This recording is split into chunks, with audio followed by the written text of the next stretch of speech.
네, 사이언스 투데이 디자인의 과학 모두를 위한 중립적인 서체 디자인 헬베티카에 대해서 알아보도록 하겠습니다. 월간 디자인의 전은경 편집장님 나와주셨습니다. 안녕하세요. 네, 안녕하세요. 네, 오늘은 헬베티카에 대해서 알아본다고요. 네.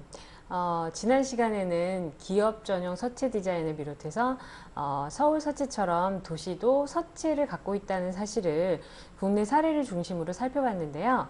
지금까지 무심코 봤던 서체들이 실은 기업과 도시의 아이덴티티를 만들어가기 위해 필요한 디자인 요소라는 것을 확인을 했습니다. 오늘은 모두를 위한 중립적인 서체 디자인으로 이름이 난 헬베티카에 대해서 살펴보도록 하겠습니다. 네, 모두에게 중립적인 서체 디자인이다라고 말씀해 주셨는데 네. 헬베티카가 정말 우리에게 좀 익숙한 영어 네. 서체인가요? 네, 맞습니다. 루프트한차라던가 아메리칸 에어라인 그리고 아메리칸 어페럴처럼 우리에게 익숙한 브랜드의 로고는 바로 이 헬베티카를 사용해서 디자인한 것인데요. 우리는 이 영어 서체를 우리의 바탕이나 도둠처럼 은연중에 굉장히 많이 접하고 있습니다. 20세기 후반부터 지금까지 서양에서 가장 인기 있는 서체를 말하라고 하면 아마도 디자이너들은 단연 헬베티카를 뽑을 것 같은데요. 꼭 디자이너가 아니더라도 세리프, 글자의 끝부분, 돌기 부분을 말하는 건데요. 이 부분이 제멋대로 요란한 데다가 가독성도 떨어지는 서체에 질려버린 사람이라면 있는 듯 없는 듯 단정하고 모던한 이 헬베티카를 좋아할 가능성이 꽤 높습니다. 물론 국내에서도 헬베티카 서체를 발견하는 것은 어려운 일이 아니에요.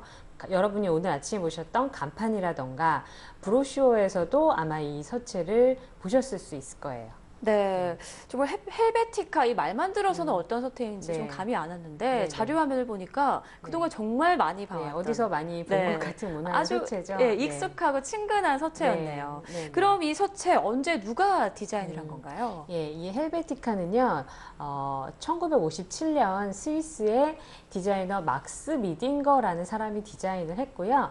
단순 명료하면서 가독성이 뛰어나기 때문에 웹사이트와 인쇄용을 망라해서 아주 폭넓은 사랑을 받고 있습니다. 바우하우스 정신이 녹아있는 서체인 헬베티카는 원래 노이하스 그로테스크라는 긴 이름을 갖고 태어났는데요.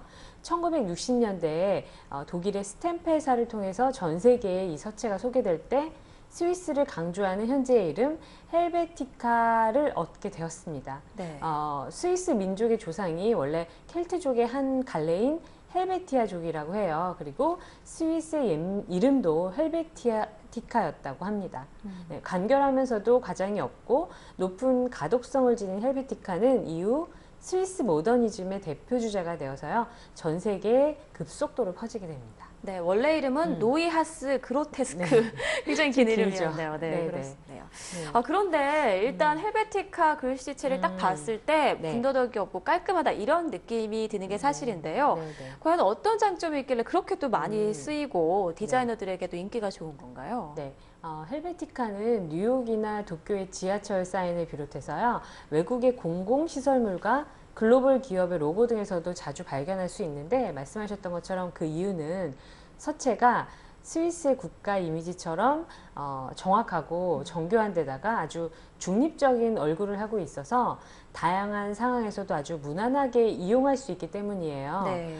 헬베티카의 인기가 얼마나 거셌는지 1960년대 후반과 70년대에는 헬베티카는 하나의 서체가 아니었다. 그것은 라이프 스타일이었다라고 한 미국의 디자이너 마이클 밴더빌의 증언에서도 이 서체의 인기를 잘 확인을 할 수가 있습니다. 네, 그것은 하나의 서체가 아니라 네, 라이프 스타일이었다. 와, 네, 그렇군요. 시각적인 측면에서 이제 말을 한 거죠. 네, 그렇다 보니까 이 헬베티카에 대한 영화도 있다고 들었어요. 네. 서체에 관한 영화라니 좀 특이한 것 같은데요. 독특하죠. 예. 네. 이 서체의 영향력이 얼마나 대단한가 하면은요. 지난 2007년에는 헬베티카가 탄생 50주년을 맞았어요. 네. 그래서 기념 영화가 제작될 정도였습니다. 더욱이 본격적인 디자인에 관한 영화로는 헬베티카가 처음이라서 많은 사람들의 관심을 모았고요. 이 영화는 모마, 뉴욕 현대미술관에서 전시되기도 했습니다. 헬베티카의 감독을 맡은 게리 허스트윗은 어떤 이유로 그렇게 유명하지도 않은 스위스 디자이너가 50년 전에 디자인한 서체가 이렇게 일상 속에 스며들게 됐을까? 헬베티카가 다른 서체보다 어떤 점에서 더 우수한가라는 의문에서 영화가 시작되었다고 밝혔는데요. 네. 서체에 관한 영화다 보니까 전 세계 그래픽 디자이너 70여 명이 단역으로 출연을 했어요. 그래서 내가 이 서체를 얼마나 좋아하는지 혹은 얼마나 싫어하는지, 지루하다고 싫어하는 디자이너들도 많습니다. 네. 관해서 이야기를 합니다. 이 영화를 보시면은요, 디자이너들이 서체를 얼마나 중요하게 하는지 잘 아실 수가 있을 것 같아요. 그렇군요. 네. 이 서양에서 가장 인기 있는 서체라고 하는 헬베티카 얘기가 또 나온 김에 네. 다른 서체들에 대해서도 좀 얘기를 네. 해주세요. 물론 뭐 영어 서체가 헬베티카만 있는 건 당연히 아니고요. 네. 다양한 서체들, 그러니까 브랜드의 개성을 불어넣은 서체들 얘기를 조금 더 해보면 아마 이 서체가 가장 여러분한테 익숙할 것 같은데 영국의 일간지 더 타임스를 위해서 탄생한 타임스 로만은 아마 가장 이름을 많이 들어보셨을 서체의 이름일 것 같은데요. 네. 또 그런가 하면 유난히 패션계에서 사랑을 받고 있는 서체도 있습니다.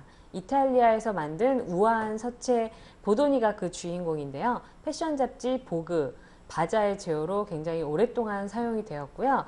아르마니가 애용하는 서체이기도 합니다. 또 모마의 로고는요, 미국의 모던한 서체인 프랭클린 고딕을 사용한 덕분에 아주 또렷한 인상을 갖게 됐습니다.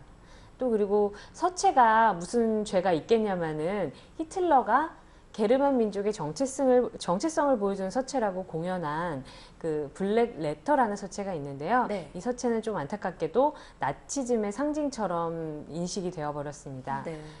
또 표지 디자인 그 자체만으로도 그래픽 디자인의 백미라고 일컬어지는 문고판의 대명사 펭귄북스의 표지 서체는요. 영국의 전설적인 그래픽 디자이너 에릭 길이 디자인한 길 쌍스라는 서체를 사용을 했습니다. 이 서체들이 어떻게 생겼는지 궁금하시면요. 위에서 소개한 모든 서체가 들어있지는 않지만 MS 워드 글꼴 목록에서 이렇게 한번 찾아보시면 어떻게 생겼는지 모양을 더 잘 아실 수가 있을 거예요. 네, 사실 한글 서체에 대해서는 그래도 꽤 네. 많은 것들에 많이 대해서 알고 들어보셨을 있는데 텐데. 영어 서체에서는 좀 모르는 부분이 많은 것 같고 네, 더 네. 흥미로운 것 같네요. 네. 자, 오늘도 영어 서체 그 중에서도 모두를 위한 중립적인 서체 디자인으로 이름난 헬베티카를 중점적으로 좀 살펴봤는데요. 낯선 이름이지만 이미 우리에게는 익숙한 서체라는 사실, 그리고 서체가 브랜드의 개성까지 또 표현해준다는 사실까지 알아봤습니다. 오늘 말씀 고맙습니다. 감사합니다.